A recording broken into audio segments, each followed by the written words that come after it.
नमस्कार, मैं हूं दीपिका। आप देख रहे हैं one India Hindi YouTube channel. जाने माने मशहूर एक्टर विनोद खन्ना का निधन हो गया है। उनकी उम्र 70 साल की थी। बताया जा रहा है कि पिछले काफी समय से वो कैंसर जैसी बीमारी से ग्रसित थे। मुंबई के गिरगांव के H.N. Reliance foundation and research centre में उनका इलाज चल रहा था। विनोद खन्ना न सिर्फ मशहूर एक्टर थे बल्कि गुरदासपुर से वो बीजेपी सांसद भी थे। गौरतलब है कि कुछ दिन पहले उनकी सोशल मीडिया पर एक तस्वीर वायरल हुई थी जिसमें वे अस्पताल के कपड़ों में थे और बेहद कमजोर नजर आ रहे थे।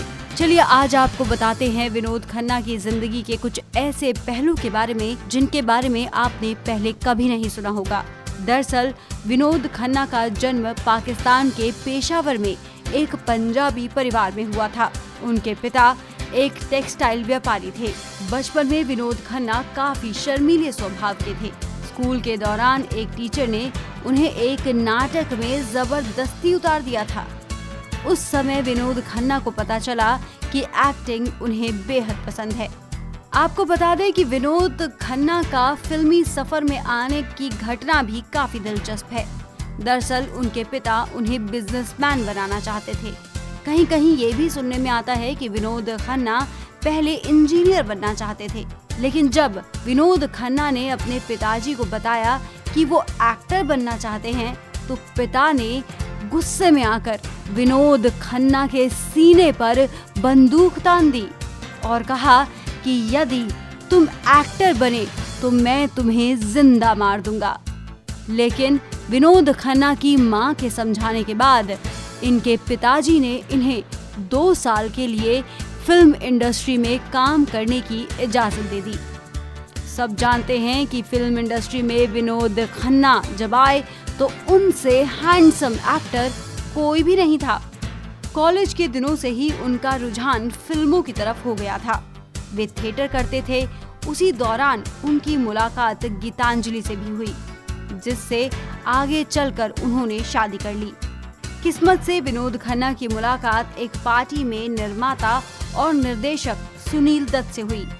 सुनील दत्त उन दिनों फिल्म मन का मीत के लिए एक नए चेहरे की तलाश कर रहे थे। सुनील दत्त ने उन्हें विलन का ऑफर कर दिया, जिसे विनोद खन्ना ने भी स्वीकार कर लिया। उनकी पहली फिल्म मन का मीत 1968 में रिलीज हुई थी। ये फिल्म बॉक्स ऑफिस पर सुपर डुपर हिट साबित हुई। उनकी एक्टिंग को भी काफी सराहा गया। ज्यादातर लोग ये देखकर हैरान थे कि आखिरकार एक विलन इतना हैंडसम कैसे हो सकता है। इसके बाद उन्हें गुलजार ने हीरो का रोल ऑफर किया। इसके बाद उनका करियर हीरो के रूप में चल पड़ा और एक के बाद एक उन्होंने कई सुपरहिट फिल्में दी। एक वक्त पर विनोद खन्ना इतने पॉपुलर हो गए थे कि अमिताभ बच्चन की जगह उन्हें मिल गई थी। लेकिन प्रतिस्पर्धा के बावजूद विनोद खन्ना ने अमिताभ बच्चन के साथ कई फिल्में करी हैं। उन्होंने ये बता दिया कि वे प्रोफेशनल और पर्सनल लाइफ को अलग अलग रखते हैं। उन्होंने अमिताभ के साथ अमर अकबर एंथनी और परवरिश जैसी कई सुपर डुपर हिट फिल्में दी। लेकिन एक वक्त विनोद खन्ना की जिंदगी में ऐसा भी आया जब उन्हें इस चकाचौंध से ऊब महसूस होने लगी। जब उनकी मां का निधन हुआ तो वे काफी डिस्टर्ब रहने लगे। इसी दौरान उनकी मुलाकात आचार्य रजनीश से हुई। वे उनसे इतने प्रभावित हो गए कि अचानक से ही उन्होंने फिल्मी करियर से संन्यास ले लिया। उस वक्त विनोद खन्ना शादीशुदा थे। उनके 2 बेटे थे, अक्षय खन्ना और राहुल खन्ना। संन्यास के फैसले के बाद उन्होंने पत्नी गीतांजलि को तलाक भी दे दिया और जाकर अमेरिका में ओशो के आश्रम में रहने लगे।